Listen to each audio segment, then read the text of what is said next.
Jesus more. So my dear friends, just on Saturday, I think we had this wonderful reading from the book of Joshua, where Joshua brought all the Israelites and he asked them, he told them, now you must choose for yourself the God you want to worship. And he said to them, for me and my household, we shall serve the Lord. At that moment, the people said, there is no way we can serve other gods. We want to remain with God at all times because He has saved us from Egypt. He has been with us all through the journey. He has been with us during difficult times. He has been with us in every situation of our life. So we would obviously serve the Lord. They did that without any double hearts. They said, we will serve the Lord. That is not a long time. Now we have the book of Judges, and we hear that the same people who proclaims with their whole hearts that they are going to serve God are now serving other gods. They are serving the Baals, the god of the pagans, the god of the people they had occupied their lands. It tells us how much we can change within time.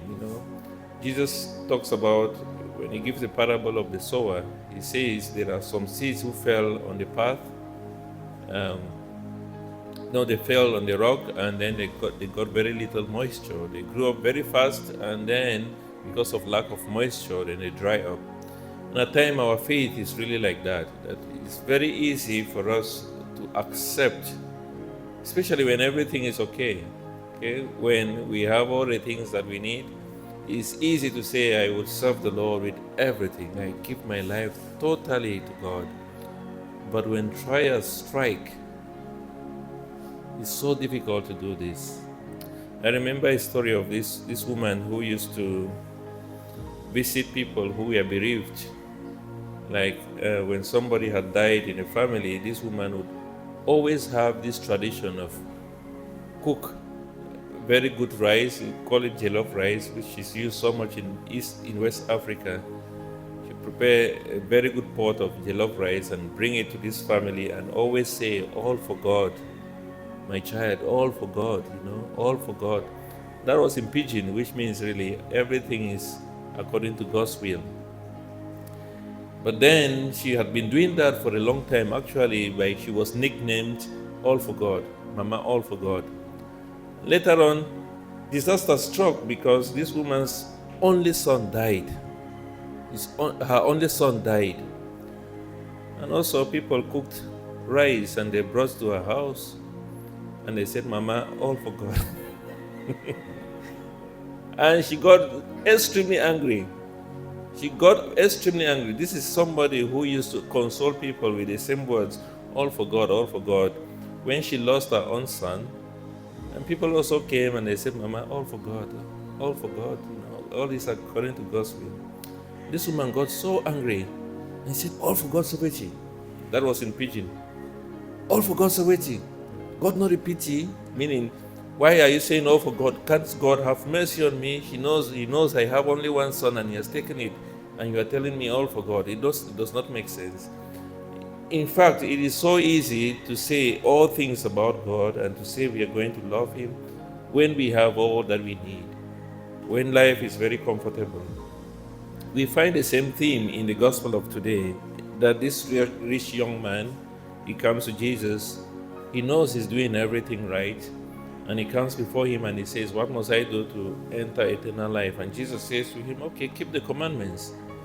What are they? He says, you shall not steal, you shall not kill, you shall not commit adultery, you shall not bear false witness, honor your parents, and love one another. Love your neighbor as you love yourself. And he said, I've done all this. And Jesus got him when he said, now you must sell everything and give the money to the poor. And he realized it's the most difficult thing to do.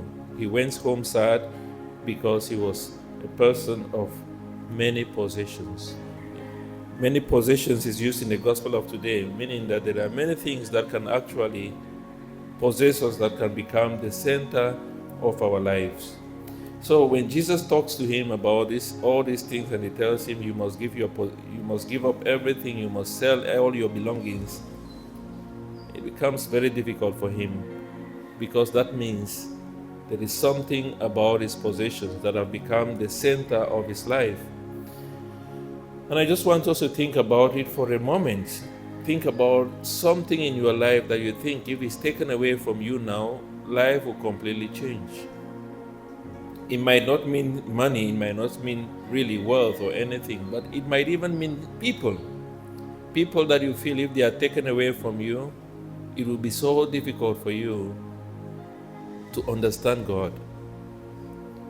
And those are the things that Jesus is telling us. To really become a follower of mine, you must be able to let go of these things and surrender them. We have all the things that we know, the addictions, we know the things that have become really part of our lives that we feel that we cannot do without. These are the very things that Jesus is asking of us. And if these things are taken away from us, are we still going to say that we love God and that we are going to serve Him? It's very easy to say we love Him now because everything is fine. But what if that thing is taken away from us? Shall we still be able to say we love God and we will serve Him? And I think this is a true test of what being a Christian is. That Jesus and Jesus alone is our treasure. Remember when He says that wherever our hearts is, there will our treasure be. Wherever our treasure is, there will our hearts be. And it's just telling us about the things that can easily possess us. And it's asking us, we have to be very careful that we are able to let go of those things and follow Him. He is supposed to be the treasure. He is supposed to be everything that we need in life. My dear friends, I know it's not easy at times to let go of the things that we are so used to, but we must be ready at all times as Christians to remain faithful to God and keep our eyes, like Hebrews chapter 12 verse 2 says, we keep our eyes fixed on Jesus, who is the initiator and perfecter of our faith. Let us therefore continue to ask Him for the grace to be able to surrender, to let go of everything that has become a possession, something that has actually we have not possessed, but things that are in turn possessing us. Kiss us, mother, kiss your children. Bring God's blessings from above. With your mantle blue enfold us in your gentle holy love. See the darkness disappear.